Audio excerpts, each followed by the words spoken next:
Shalom, salam jumpa, salam damai sejahtera dari Kristus Yesus Tuhan kita. Haleluya. Bapak Ibu, mari kita hari ini mau merenungkan firman Tuhan. Biarlah firman Tuhan ini menjadi kekuatan kita, menjadi koreksi bagi pengiringan kita kepada Tuhan, dan menambah iman percaya kita kepada Tuhan yang Maha Besar. Haleluya. Bapak Ibu, saya ingin mengajak Bapak Ibu merenungkan firman Tuhan tentang bangsa Babel yang terambil di Yeremia 51 ayat 7. Mari kita baca firman Tuhan Yeremia 51 ayat 7 dan 8. Demikian bunyi firman Tuhan. Babel tadinya seperti piala emas di tangan Tuhan. Sekali lagi saya baca, Babel tadinya seperti piala emas di tangan Tuhan yang memabukkan seluruh bumi. Bangsa-bangsa minum dari anggurnya. Itulah sebabnya bangsa-bangsa menjadi gila. Ayat 8. Tiba-tiba Babel jatuh dan pecah. Ratapilah dia. Ambillah balsam untuk lukanya, mungkin ia menjadi sembuh.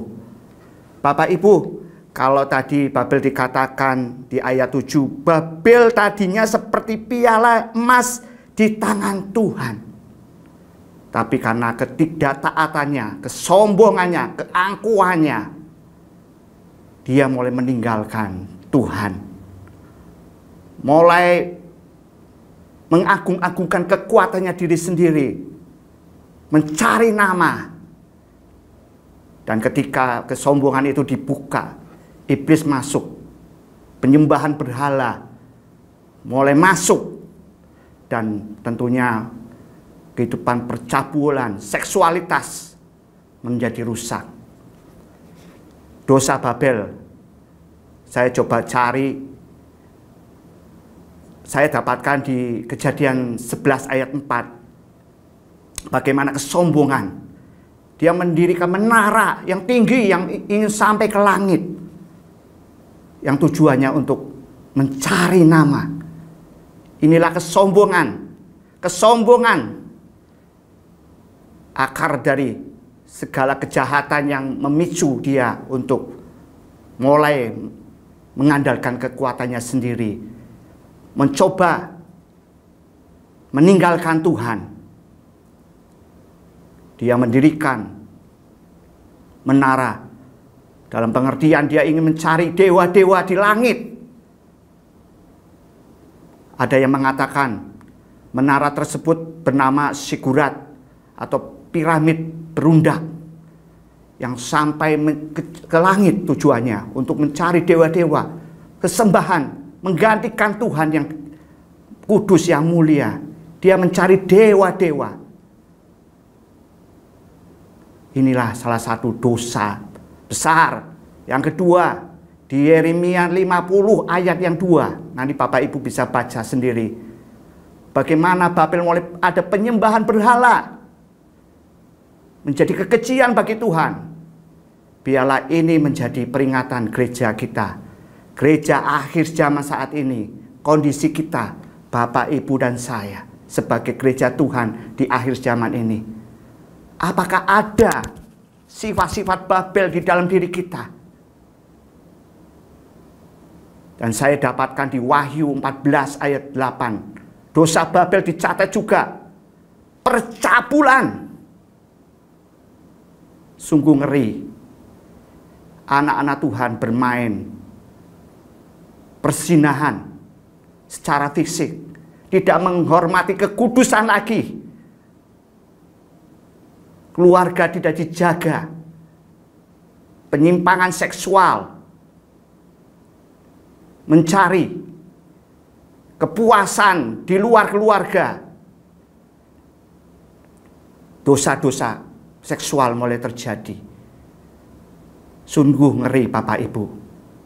Inilah dosa-dosa Babel. Apakah dosa Babel ini bisa terjadi bagi kita? Mari kita berjaga-jaga. Jangan lengah. Bukankah Babel ketika dia mulai meninggalkan Tuhan juga diingatkan oleh firman Tuhan? Ditegur oleh Tuhan, diingatkan Tuhan. Tidak semerta-merta Babel itu hancur. Tapi ada peringatan Tuhan, ada teguran Tuhan untuk bertobat. Dan gereja Tuhan pada akhir zaman ini juga diingatkan kembali kejatuhan Babel. Inilah teguran bagi kita semua, gereja Tuhan di akhir zaman ini. Jangan sampai ada roh-roh Babel dalam kehidupan gereja Tuhan akhir zaman ini. Roh kesombongan, merasa diri mampu, mencari nama, pelayanan-pelayanan motivasinya untuk mencari nama,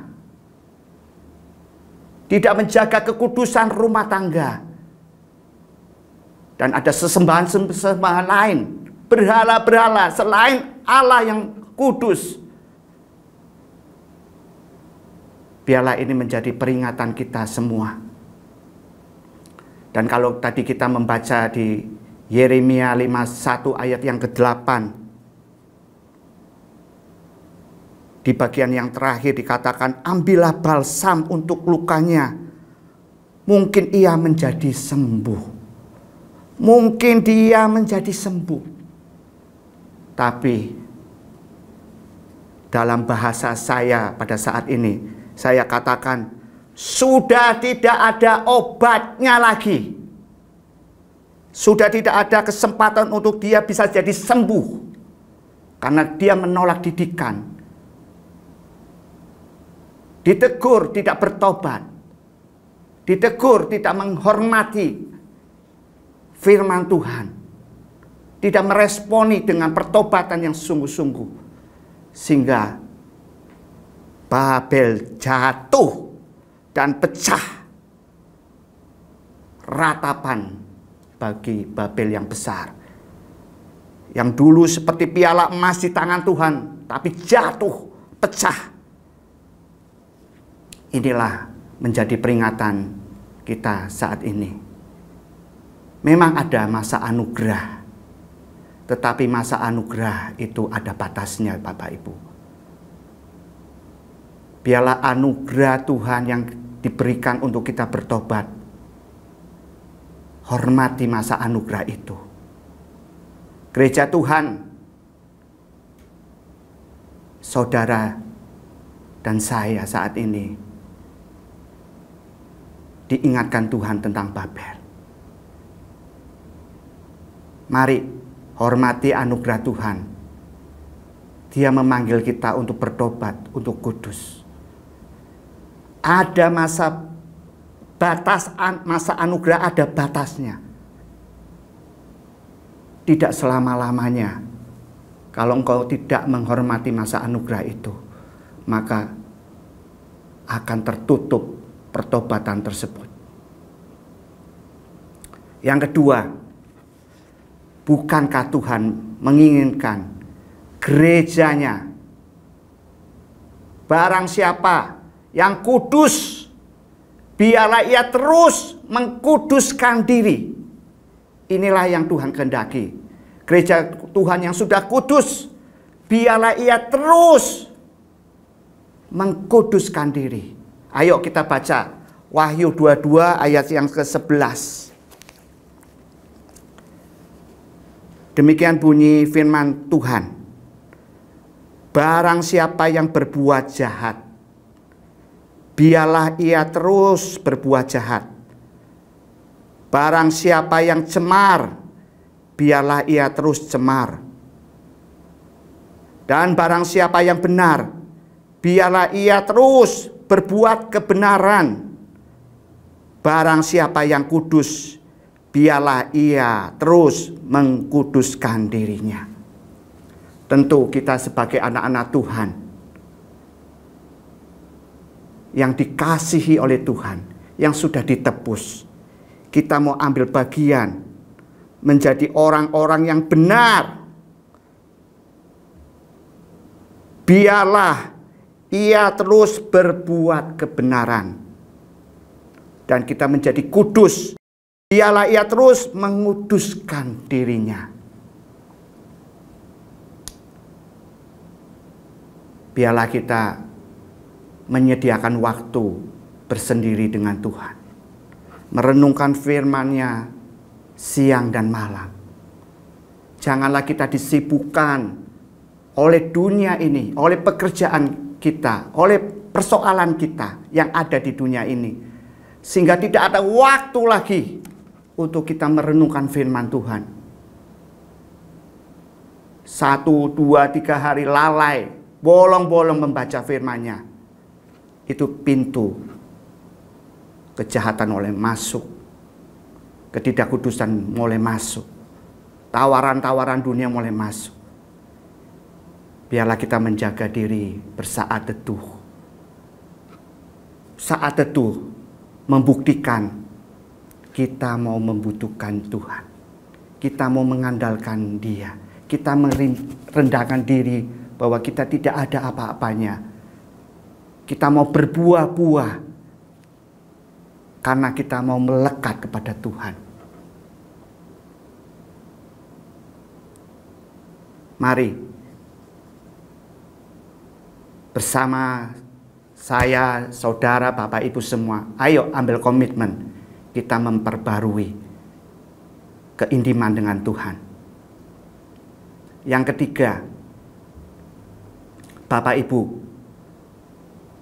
kalau gereja Tuhan menghendaki ada kebangunan rohani, itu dimulai dari hati yang hancur dari gereja Tuhan. Ayo kita baca 2 Tawarik 7 ayat yang ke-14. Demikian bunyi firman Tuhan.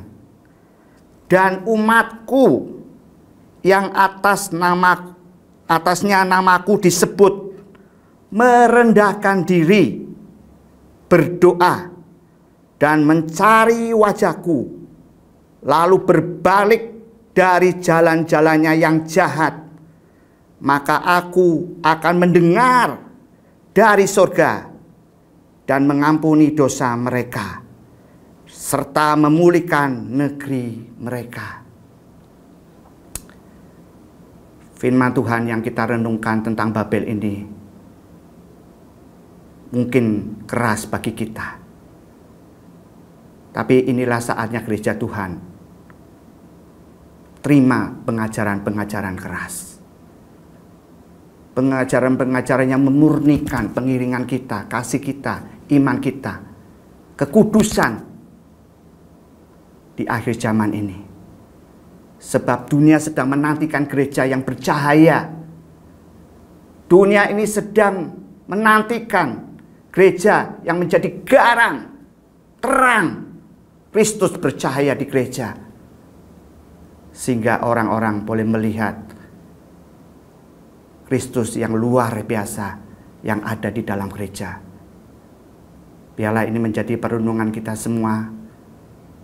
Mari kita menghampiri Tuhan. Bersama-sama kita mau berdoa.